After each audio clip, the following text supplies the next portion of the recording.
ಸಂತೋಷ, ಆನಂದ ಹುಕ್ಕಿ ಹರಿಯುತ್ತೆ ಆ ನೀರು. ಅದನ್ನ ನೋಡೋದೇ ಒಂದು ಖುಷಿ ಅಂತ ಹೇಳ್ಬಿಟ್ಟು ಹೇಳಲಿಕ್ಕೆ ಇಷ್ಟಪಡ್ತೀನಿ. ಸೊ ನಾವು ಎಲ್ಲೆಲ್ಲೋ ಹೋಗ್ಬಿಟ್ಟು ನಾವು ಎಂಜಾಯ್ ಮಾಡ್ಕೊಂಡು ಬರ್ತೀವಿ, ಅದು ಬಿಟ್ಟು ನಮ್ಮ ಚಿತ್ರದುರ್ಗದಲ್ಲಿ ಕಾಡಿನ ಮಧ್ಯದಲ್ಲಿ ಅಂದರೆ ಎಷ್ಟು ಮಜಾ ಇರುತ್ತೆ ಅಲ್ವಾ. ಸೊ ಪ್ಲೀಸ್ ಎಲ್ಲರೂ ಕೂಡ ಬನ್ನಿ, ಎಂಜಾಯ್ ಮಾಡಿ.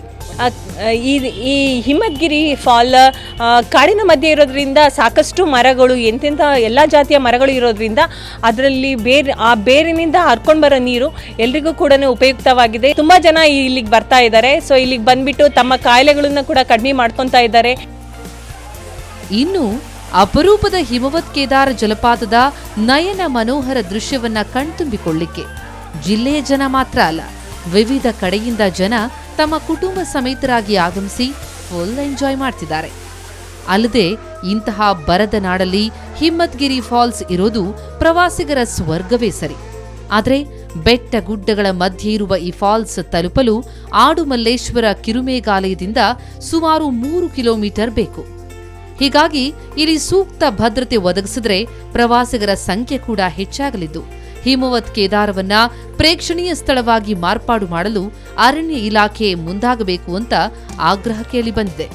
ಚಿತ್ರದುರ್ಗ ಅಂತ ಹೇಳಿ ಬರೀ ಬರಪೀಡಿತ ಪ್ರದೇಶ ಅಂತಂದರೆ ಬರೀ ಬೆಟ್ಟ ಗುಡ್ಡ ಕಲ್ಲು ಅಂತರ ಈ ಥರ ಬರುತ್ತೆ ಭಾವನೆ, ಕೋಟೆ ಅಂತ. ಆದರೆ ಇಲ್ಲಿ ಮಲೆನಾಡಿನಲ್ಲಿ ಇರೋವಂಥ ಜಲಪಾತಗಳು ನಮ್ಮಲ್ಲೂ ಇದಾವೆ ಅಂತಂದರೆ ಆಶ್ಚರ್ಯ ಆಗುತ್ತೆ. ಇದು ಯಾರಿಗೆ, ಯಾಕಂದರೆ ಚಿತ್ರದುರ್ಗದಲ್ಲಿ ಇರೋರಿಗಷ್ಟೇ ಅದು ಗೊತ್ತಾಗುತ್ತೆ, ಬೇರೆ ಯಾರಿಗೂ ಗೊತ್ತಾಗಲ್ಲ. ಬಸವನಬಾಯಿ ಯಾವಾಗಲೂ ಅಂದರೆ ಮಳೆಗಾಲದಲ್ಲಿ ಮಾತ್ರ ತುಂಬರಿರುತ್ತೆ ಅದು, ಮತ್ತು ಬೇರೆ ಟೈಮ್ನಾಗ ತುಂಬರಿಲ್ಲ. ಆದರೆ ಅತಿ ಹೆಚ್ಚು ಮಳೆ ಬಂತಂದರೆ ವರ್ಷ ಪೂರ್ತಿ ತುಂಬರಿರುತ್ತೆ. ಅದು ವರ್ಷ ಪೂರ್ತಿ ತುಂಬರಿ, ಯಾಕಂದರೆ ಮೇಲೆ ಗೋಪನ ಕಟ್ಟೆ ಅಂತ ಒಂದು ದೊಡ್ಡ ಕೆರೆ ಇದೆ. ಆ ಕೆರೆ ಮಳೆಗಾಲದಲ್ಲಿ ಅದು ಪೂರ್ತಿ ತುಂಬಂತಂದರೆ ವರ್ಷ ಪೂರ್ತಿ ನೀರು ಬರುತ್ತೆ ಅಲ್ಲಿ ಬಸವನಬಾಯಿಯಲ್ಲಿ. ಅದು ಈ ಸರಿ ಒಂದು ಸ್ವಲ್ಪ ಉಳು ತೆಗಿಬೇಕಾಯ್ತು, ಒಂದು ಅರ್ಧ ತೆಗೆದಾರೆ ಈ ಸರಿ ಅರಣ್ಯ ಇಲಾಖೆರು. ಇನ್ನೊಂದು ಅರ್ಧ ಪೂರ್ತಿ ತೆಗೆದುಬಿಟ್ಟಿದ್ರೆ ಭಾಳ ತುಂಬ ಚೆನ್ನಾಗಿರೋದು. ಯಾಕಂದರೆ ವರ್ಷ ಪೂರ್ತಿ ಪ್ರವಾಸಿಗರು ಆ ದೃಶ್ಯನ ಕಣ್ತುಂಬಿಸ್ಕೋಬೋದಾಯಿತು. ಈ ಸರಿ ಅವ್ರಿಗೆ ಅರಣ್ಯ ಇಲಾಖೆಗೆ ಒಂದು ಸ್ವಲ್ಪ ಗಮನಕ್ಕೆ ತಂದು ಈ ಸರಿ ಬೇಸಿಗೆಯಲ್ಲಿ ಒಂದು ಸ್ವಲ್ಪ ಉಳು ತೆಗೆದ್ರೆ ಮುಂದಿನ ದಿನಗಳಲ್ಲಿ ಅದು ವರ್ಷ ಪೂರ್ತಿ ನೋಡೋಷ್ಟು ಸುಂದರವಾಗಿ ಇರುತ್ತೆ ಬಸವನಬಾಯಿ.